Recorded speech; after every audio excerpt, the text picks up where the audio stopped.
Maimonides' teachings, we continue with the laws of borrowing and lending. Very complicated, intricate laws. What's a big deal? Well, big deal. Okay, we're chapter 25. Following law applies when a person gives a loan to a colleague and afterwards a third party says, so you gave a loan. Now a third party comes along. I will act as a guarantor. Right? Now the guy didn't pay. So the lender sues the borrower and the third party says, let him go. Right? He says, let him go. I will act as a guarantor. Or the lender was strangling the borrower in the marketplace and the third party said, let him go, I'll act as a guarantor. Right? Now, someone act this way, that's not the point. The point is we're going to get the parameter of the law over here. Okay? What's the parameter of the law? He says, right, the guarantor is not obligated at all. Even if the prospective guarantor says, in the presence of the court, I will guarantee the money, he's not liable. Why is he not liable? Because he's trying to protect the guy. The guy's starting up with him, right? The lender is taking matters into his own hands. So he's wants to stop him from starting up with him. So he only did it to stop him. He didn't do it in order to take the responsibility. Is that clear? Yeah? That's why. As opposed to if the guarantor, when the loan was given, he was becoming a guarantor, that's a different story. Because he took it upon himself when the loan was given, right? But here, he's just coming in afterwards because the lender is pursuing the borrower and he wants to have him stop pursuing him. So that's why he's saying, I'll take care of it. I'll be responsible. He doesn't really mean it. And therefore, he's not obliged. It's clear? Yeah.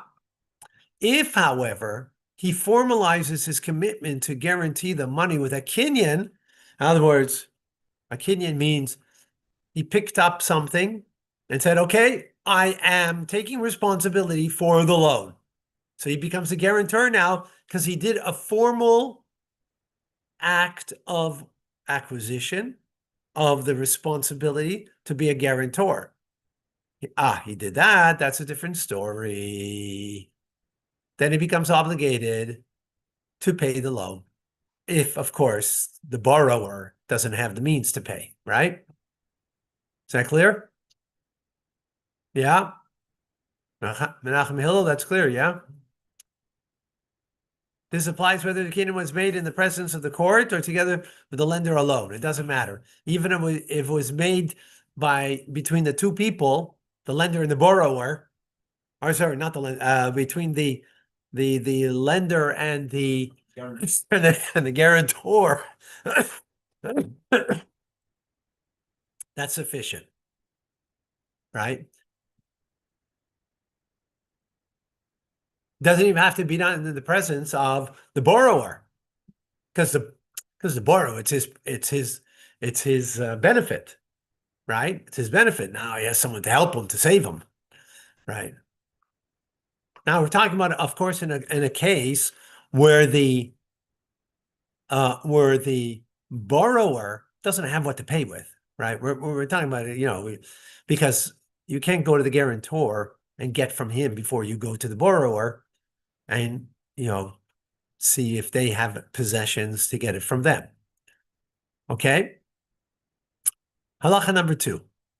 If, however, the guarantor told the lender when the money was being given, lend him and I will be a guarantor, he becomes responsible. And in such a situation, a kinyan is not necessary. Why is a kinyan not necessary? is because this is happening at the same time as he's lending the money. So it becomes part of the lending process, right? It's not an afterthought. If it's an afterthought, so then you need to make a kinyan, you need to make the act of acquisition. But here it's part of the excuse me, the process of making the loan. So therefore he becomes responsible.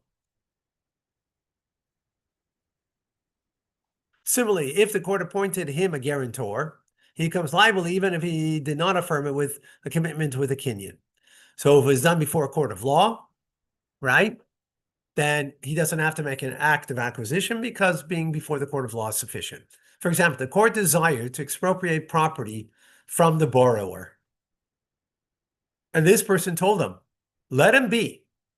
I will guarantee the debt for you, right? In other words, the borrower and the lender are in front of the court now, right? And he's trying to expropriate from him property. He has property. The borrower has property. The lender is not getting paid, so I want to get property from him at least. He has no money, but he has property.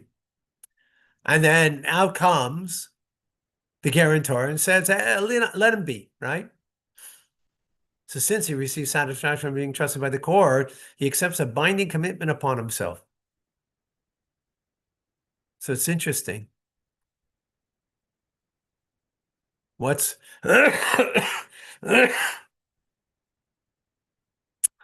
there's an idea over here, he's receiving something. When you make an act of acquisition, so that is a statement you're making, right? And you're taking upon yourself the responsibility. But being in front of the court, usually to be responsible for something, you have to do something to be responsible. You have to gain something to be responsible. What does he have here? So when it's done, when the loan is being made, so that's part of the loan. I'm loaning the money to you because you're a guarantor. Okay, got that. If it's afterwards, so you have to make the act of acquisition. Or if it's in front of the court, the fact that the court is accepting you, like, think about it. Your friend is being harassed. He's not being harassed, rightfully so. Remember, it's a free loan, and the guy is not being paid. And it's his money. Not being paid. Now, he has nothing. He's destitute, fine, but it doesn't take away from the fact that, hey, he needs to be paid. Now, obviously, if someone wants to forego it, everybody can forego, a loan that you gave. Then, we don't need these laws, right? So we're not talking about someone and what they will do or, what should they do. It's irrelevant. The law. So over here comes to court. Imagine your good friend is now being taken to court and you come, you have the means and you say, okay, I'll take care of it. I'll be the guarantor. The fact that the court will accept that they'll be for your friend, it means that you're trusted by the court. That itself gives you satisfaction. In a sense, you receive something. And since you receive something, the binding, its commitment is binding without an acquisition. Okay? Halacha number 3. When a person lends money to a colleague because of the commitment of the guarantor, although the guarantor becomes responsible to the lender should not demand payment from the guarantor first. I mentioned that, right? Instead, he should demand payment from the borrower first. If he does not pay him, he should return to the guarantor and collect payment from him. When does the above apply? When the borrower does not own property. So he doesn't have money, the borrower, and he doesn't have property, right? If, however, the borrower does own property, he should not collect the debt from the guarantor at all. Instead, he should collect from the borrower from his property. If, however, the borrower is a man of force and the court cannot expropriate money from him, or he refuses to come to court, the lender may collect the payment from the guarantor first. Afterwards, the guarantor will make a reckoning with the borrower. So let's say the borrower is a man of force means, he's not a humble person, right? And he's not going to be forced to, he's not going to be forced to give up any property. Now, with legal proceedings, the guarantor could get it from him, from the court, because right? He can get it from him if he has property, but he doesn't want to go through that hassle. He doesn't want the lender doesn't want to go through that hassle. Well, I lent the money, and he's just going to fight me. Not interested in that. Then he could go to the guarantor directly to begin with and collect from him. And then, of course, the guarantor will have to take it up with the borrower, right? Because the guarantor is lending the money to the lender. Like, No, guarantor means I'm guaranteeing the payment of the loan. That's what a guarantor means, right? Here.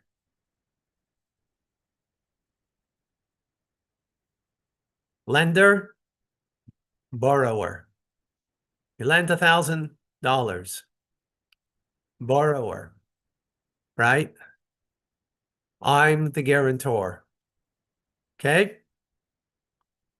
I'm the guarantor to him. This guy is a tough guy.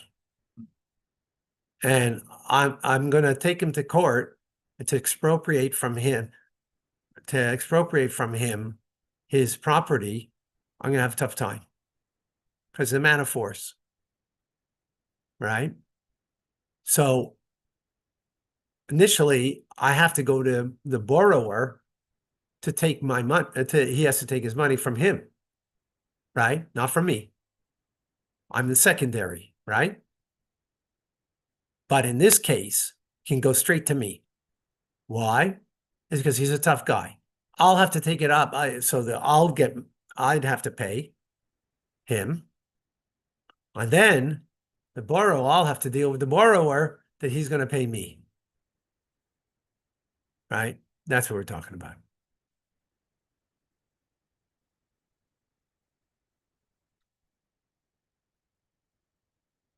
Now, if the guarantor can extract payment from him, if I can extract from him, right? Good.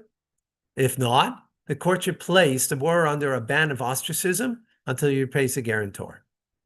He'll be put under a ban, right? That's what's going to happen. Okay, we're going to stop here. All right, you got that, folks? Amazing. Yes, All sir. right, we will see everybody later on tonight in Mitzvah Hashem. Thank you, Rabbi. Have a great day. God bless. Thank you, Rabbi. Thank God you. Bye-bye. bless.